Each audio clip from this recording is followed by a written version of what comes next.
Binuksan ko ang lumang baul ni Lola at natagpuan ang isang parol na gawa sa itim na papel. May kakaibang liwanag na pulang sumisinag mula sa loob.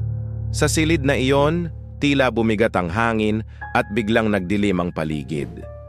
May malamig na hangin na dumaan, kasabay ng bulong na parang nagmumula sa mismong parol. "Huwag kang matakot," sabi ng tinig. Ngunit lalo akong kinilabutan. Napansin kong gumagalaw ang anino sa paligid ng parol. Parang may mga matang nakatingin sa akin mula sa dilim. Sumusubaybay sa bawat galaw ko. Lumapit ako, hindi ko maintindihan kung bakit. Sa bawat hakbang, mas lumalakas ang tibok ng puso ko at habang nilalapitan ko ang parol, naramdaman kong parang hinihigop nito ang lahat ng takot ko. Unti-unting nilalamon ang bawat pangamba sa dibdib ko.